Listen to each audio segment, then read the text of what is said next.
Hello friends, welcome to my new video. पिछले video में हमने बात की कि डेंगू किसे कहते हैं। इस वीडियो में हम जानेंगे कि डेंगू को डायग्नोस करने के लिए कौन कौन से लैब टेस्ट किए जाते हैं। तो अगर आपने मेरी पिछली डेंगू की वीडियो नहीं देखी है तो वीडियो के डिस्क्रिप्शन में लिंक है, उसमें जा करके आप उस वीडियो को देख सकते हैं। दोस्तों, आगे बढ़ने से पहले अगर आप मेरे चैनल पर नए हैं तो चैनल को सब्सक्राइब कर लें और बराबर में बेल आइकन को प्रेस कर लें ताकि आगे आने वाली इन्फॉर्मेटिव वीडियोस की नोटिफिकेशन आपको टाइम टू टाइम मिल जाए। तो आइए बात करते हैं कि डेंगू को लैब में किस प्रकार से डायग्नोस किया जाता है।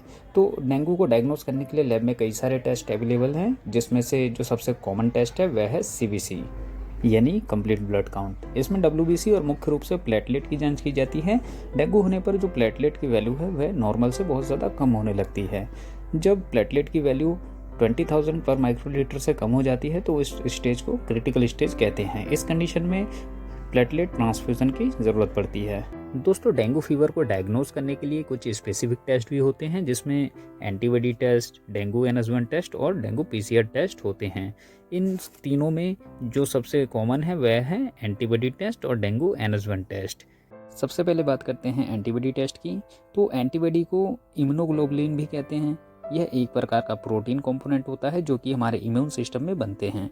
यदि कोई बाहरी सब्सटेंस हमारे बॉडी में आक्रमण करते हैं, जैसे बैक्टीरिया या वायरस, तो उस कंडीशन में ये जो इम्यून सिस्टम है यह एक्टिव हो जाते हैं और ये एंटीबॉडी का फॉर्मेशन करते हैं।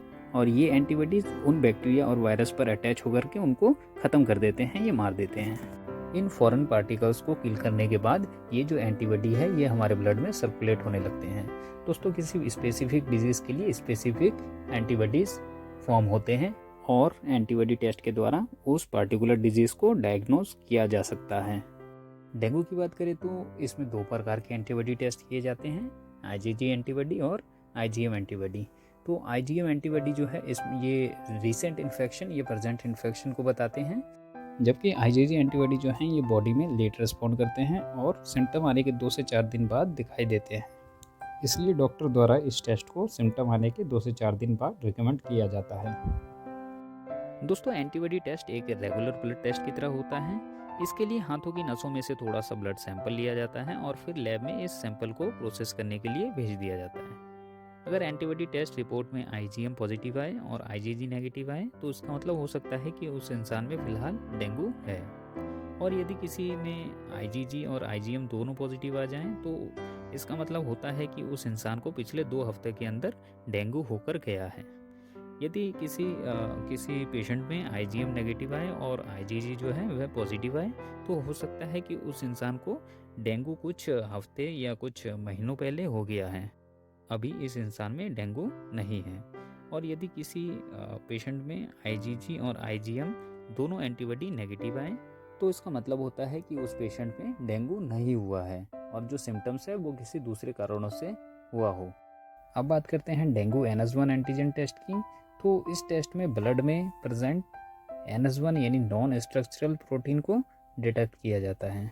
इस टेस्ट के द्वारा पेशेंट में सिम्टम आने से 7 दिन पहले ही डेंगू वायरस को डिटेक्ट किया जा सकता है।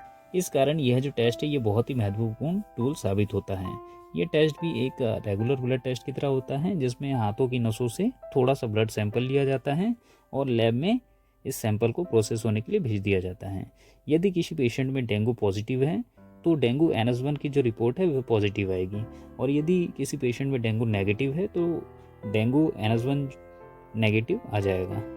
तो दोस्तों, इन सभी टेस्टों के द्वारा डेंगू फीवर की जांच की जाती है और पता लगाया जाता है कि पेशेंट में डेंगू पॉजिटिव है या नहीं।